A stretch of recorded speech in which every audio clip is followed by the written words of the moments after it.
Salam saudara sekalian, dimanapun Anda berada. Selamat berjumpa kembali dengan saya di channel Cross Christ. Saudara dikasih Tuhan, kita akan lanjutkan pembahasan kita tentang gereja. Gereja yang tertulis dalam Alkitab. Sebelumnya kita mari akan berdoa. Terlebih dahulu mohon pimpinan Tuhan. Bapa di dalam surga, yang kami kenal di dalam nama Tuhan kami Yesus Kristus, urapi kami semua Tuhan untuk menjadi murid Sang Firman, yaitu murid Tuhan Yesus yang adalah jalan, kebenaran, dan kehidupan. Tuntunlah kami sesuai dengan firman-Mu, supaya kami bukan hanya tekun belajar, supaya kami bukan hanya tekun menyanyikan lagu-lagu pujian, tetapi juga sekaligus menjadi pelaku firman setiap hari. Dalam nama Yesus kami sambut pelajaran hari ini. Amin. Sekali lagi salam saudara sekalian. Beberapa video kita sudah belajar tentang gereja Kristus. Gereja ini sekali lagi, gereja yang dimaksud adalah gereja yang digagas oleh Tuhan, dirancang oleh Tuhan, didirikan oleh Tuhan, dipelihara, diberkati untuk menjadi berkat juga oleh Tuhan. Berkat apa? Berkat rohani dan berkat jasmani, bahkan berkat ilmu pengetahuan bagi dunia. Di gereja harus menyediakan berkat-berkat itu, dan yang terutama adalah berkat rohani. Berkat di mana dia harus menjadi saksi Kristus. Berkat di mana dia harus mengatakan bahwa Yesus adalah Mesias. Dan di dalam tangan Yesus, nasib seluruh umat manusia bergantung padanya. Itu yang utama, saudara-saudara. Yang utama yang harus keluar dari mulut anggota gereja Kristus yang sejati. Nah, saya akan membaca sekali lagi ayat yang begitu populer tentang pendirian gereja, yaitu yang tertulis dalam Matius 16 dari ayat 13 dan seterusnya. Setelah Yesus tiba di daerah Kaisarea Filipi, ia bertanya kepada murid-muridnya, "Kata orang, siapakah anak manusia itu?" Jawab mereka, "Ada yang mengatakan Yohanes Pembaptis, ada juga yang mengatakan Elia, dan ada pula yang mengatakan Yeremia atau salah seorang dari para nabi." Lalu kata Yesus kepada mereka, "Tetapi apa kata kamu? Tetapi apa katamu? Siapakah aku ini?" Jawab Simon Petrus, "Engkau adalah Mesias, anak Allah. Engkau adalah Mesias, anak Allah yang hidup." Kata Yesus kepadanya, "Berbahagialah engkau Simon bin Yunus, sebab bukan manusia yang menyatakan itu kepadamu, melainkan Bapa-Ku yang di surga. Dan aku pun berkata kepadamu, engkau adalah Petrus, dan di atas batu karang ini aku akan mendirikan jemaatku, dan alam maut tidak akan menguasainya." Nah, saudara dikasihi Tuhan, kitab suci mencatat, meliput dan melaporkan bahwa selain kalimat Yesus ini, ada pengangkatan tua-tua di dalam kegiatan kegerejaan. Pengangkatan tua-tua atau elder atau penatua-penatua, dan diantaranya diaken-diaken, ini dimaksudkan bahwa Tuhan tidak menghendaki ada satu orang yang memerintah di dalam gereja secara otoriter. Bahkan mungkin bukan otoriter, mungkin orang itu nggak bisa memimpin, tetapi dikultuskan atau ditokohkan melebihi segala sesuatu, dikultuskan, didewakan. Yesus menghendaki sekelompok orang yang rohani, yang setia kepada Tuhan, yang cukup pengetahuan firman, untuk memimpin. Tua-tua itu yang diangkat itu, untuk memimpin dan memerintah di dalam gerejanya. Gereja yang Kristus gagas, yang Kristus dirikan. Nah, menurut Kamus Bahasa Indonesia, ini yang ada beberapa orang bertanya kepada saya, "Kenapa Bapak membahas hanya gereja ya dalam ruang lingkup itu?" Oh iya, memang menurut Kamus Bahasa Indonesia, gereja yang dimaksud dalam pengertian umum itu gedung gereja. Jadi kalau gedung gereja berarti ya menunjuk sebuah tempat untuk beribadah kelompok orang atau orang yang beragama Nasrani atau Kristiani. Tetapi yang Tuhan maksud bukan ini. Tempat atau gereja atau gedung atau bangunan yang disebut kamus atau kebanyakan orang atau pengetahuan orang pada umumnya, gereja, oh itu gereja gedung putih atau gedung megah, gedung mewah yang ada salibnya di atas. Padahal Tuhan tidak menyuruh membangun seperti itu. Yang Tuhan suruh justru pikulah salib, pikulah kuk. Nah, gedung yang dimaksud dunia yang seperti itu yang Tuhan tidak pernah perintahkan. Yang Tuhan tidak perintahkan untuk membangun. Yang mungkin boleh kosong atau bisa kosong karena kerusuhan. Bisa kosong karena ya seperti sekarang pandemi virus corona. Yang sesungguhnya tidak mewakili, tidak merepresentasikan bait Allah. Bahkan tidak mewakili kehadiran Allah, sama sekali tidak. Karena yang bait Allah yang sesungguhnya di Yerusalem sudah runtuh, sudah dihancurkan. Bahkan Tuhan sudah menubuatkannya. Tetapi baik juga, bagus juga kalau kita bisa membangun gedung gereja, mengkhususkan, mentahbiskan gedung itu menjadi suatu tempat khusus untuk beribadah bagi gereja tertentu dalam sinode tertentu. Nah, namun saudara yang dikasihi Tuhan, sesungguhnya setiap orang yang mengaku bahwa Kristus adalah Mesias, ini yang dimaksudkan alam maut tidak akan menguasainya, yaitu bahwa setiap orang yang mengaku Yesus adalah Mesias, anak Allah yang hidup selama-lamanya, seperti pengakuan mulutnya Petrus yang ditegaskan oleh Yesus itu adalah Bapa yang menyatakannya, Bapa yang di surga yang menyatakannya. Itu seharusnya hatinya nggak boleh kosong. Hatinya, hidupnya tidak pernah kosong. Karena Kristus memerintah di dalam dirinya. Sang Firman itu memenuhi kehidupannya. Ya, ini kita bisa saja mengatakan gereja bisa kosong karena ancaman, karena intimidasi, karena pandemi, wabah, virus, dan sebagainya. Gereja bisa kosong. Tetapi yang penting, hati kita tidak kosong. Iman orang Kristen tetap menyala, tetap hidup. Dompet dan ATM mungkin bisa kosong, boleh kosong. Kita nggak bisa bekerja, mungkin nggak ada penghasilan dan sebagainya. Tetapi hati kita, kehidupan murid Kristus tidak boleh kosong. Dan tidak mungkin kosong seharusnya. Karena kita meyakini Tuhan yang hidup, Tuhan yang luar biasa. Hidup kita lebih penting dari keadaan apapun dan keberadaan apapun. Itu perkataan Tuhan. Oleh karena itu, dompet kosong, ATM kosong, asal kita masih bisa hidup, berarti kita masih ada pemeliharaan Tuhan. Nah, saudara dikasihi Tuhan,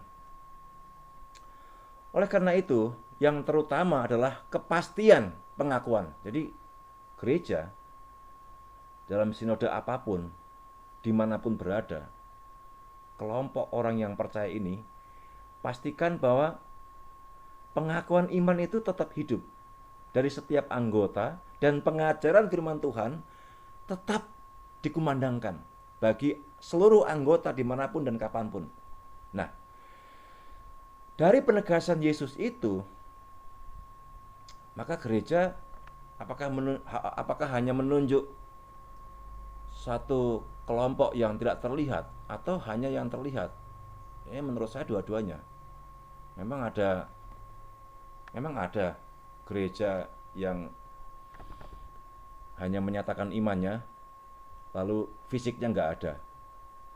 Orang yang mengaku Kristus adalah Tuhan, Yesus adalah Mesias, anak Allah yang hidup, bukankah dia juga punya fisik? Dia punya fisik, berarti dia bukan genderuwo, dia bukan sontoloyo. Tapi memang ada orang Kristen yang kelakuannya mungkin seperti genderuwo dan seperti sontoloyo. Tetapi orang yang mengaku bahwa Kristus adalah Mesias, Yesus adalah anak Allah yang hidup, dia punya fisik juga. Walaupun secara menyeluruh gereja Kristus itu membahas tentang gereja yang terlihat dan gereja yang tidak terlihat. Gereja yang terlihat ya gereja yang berkumpul dalam satu sinode, dalam satu secara fisik dia berkumpul memuji Tuhan, mendengarkan khotbah dan sebagainya. Itu gereja yang terlihat, yang diakui oleh pemerintah. Tapi gereja yang terlihat itu juga sekaligus gereja yang tidak terlihat, yaitu setiap pengakuan iman yang mengaku bahwa Kristus adalah Tuhan. Nah, orang yang percaya itu memiliki fisik, memiliki tubuh dan roh. Jadi orang yang dikumpulkan untuk pergi beribadah kepada Allah dalam nama Tuhan itu memiliki tubuh dan roh. Tapi umat yang pada zaman dahulu yang sudah dipanggil Tuhan, tentu itu juga termasuk gereja yang tidak terlihat. Nah, fisiknya sudah menjadi debu tanah. Gereja berada dalam bentuk yang tidak kelihatan dan yang kelihatan. Nah, saudara dikasih Tuhan, gereja visible dan invisible. Gereja ini, gereja yang tidak terlihat, itu kumpulan orang percaya yang sejati, yang dipersatukan oleh iman yang hidup kepada Kristus. Iman yang hidup kepada Kristus. Gereja yang kelihatan terdiri atas jemaat-jemaat lokal, dimanapun berada, baik meliputi orang yang setia, orang yang berkemenangan, sekaligus orang yang tidak setia. Orang-orang Kristen yang hanya mengaku KTP, Kristen tanpa pertobatan, Kristen tanpa praktek, yaitu disebut orang sebagai gereja juga. Nah, saudara dikasih Tuhan, tetapi yang Tuhan maksudkan gereja itu bukan gedung, bukan orang yang mengaku Kristen KTP saja, bukan hanya orang Kristen yang giat dalam acara. Ingat, nanti sampai ke kitab Wahyu, ada profil gereja yang hanya giat bergereja, giat dalam atau aktif dalam pelayanan gereja, tapi kehilangan kasih mula-mula. Ini yang dicela oleh Tuhan. Nah, persekutuan yang mendapatkan iman untuk mengaku bahwa dan percaya bahwa Yesus Kristus adalah Mesias, anak Allah yang hidup, Tuhan, Juru Selamat, Sang Penebus, itulah gereja yang sejati. Nah, saudara dikasih Tuhan, kita kembali kepada beberapa makna tentang gereja. Kita sudah bahas tentang umat Allah. Kita bahas tentang keluarga Allah. Di sini kita kemarin bahas tidak ada kasta, tidak ada kelas-kelas. Jadi kalau satu orang makan, seharusnya semua orang makan. Tidak ada yang kelompok A itu makan duluan, kelompok yang B itu makan nanti belakangan. Mereka itu orang-orang rendah. Nggak boleh seperti itu. Nah, saudara, gereja adalah umat Allah, gereja adalah persekutuan orang yang percaya ditebus. Gereja juga disebut pengembara. Ini ada dalam Ibrani pasal 13. Pengembara yang tidak menjadi milik dunia lagi, tapi milik Kristus. Nah, gereja juga umat yang terpanggil untuk keluar dari dunia dan memasuki kerajaan Allah, pemerintahan Allah, setia kepada firman, setia kepada Kristus. Gereja adalah bait Roh Kudus, di mana kita pergi, Roh Kudus beserta. Gereja adalah tubuh Kristus. Gereja adalah mempelai perempuan. Kalau mempelainya cacat, mempelainya tidak setia, ini bahaya sekali. Atau mempelainya menjadi mayat yang hidup. Saudara bisa menyimak di dalam 2 Korintus 11, Efesus 5, dan Wahyu pasal 19. Nah, gereja adalah persekutuan rohani. 2 Korintus 13, Filipi pasal 2. Gereja adalah suatu pelayanan rohani. Jadi kalau gereja tidak melayani, gereja hanya panggung entertain, tapi tidak melayani masyarakat, tidak melayani sesama, ini pembohongan publik dan pembohongan firman. Gereja harus kembali kepada integritasnya, jati dirinya, yaitu kelompok rohani yang melayani. Gereja adalah suatu pasukan yang terlibat dalam pertempuran rohani. Efesus 6 ayat 17. Nah, saudara, masih banyak lagi. Di dalam 1 Timotius 3 ayat 15, gereja disebut sebagai sokok guru dan landasan kebenaran. Gereja adalah suatu umat dengan pengharapan masa depan. Kalau gereja menakut-nakuti umat, pengajarannya hanya mencemaskan, hanya menakut-nakuti, itu tidak merepresentasikan ajaran firman Tuhan. Harus kembali kepada firman Tuhan. Gereja adalah suatu umat dengan pengharapan masa depan yang pasti. Kristuslah masa depan itu.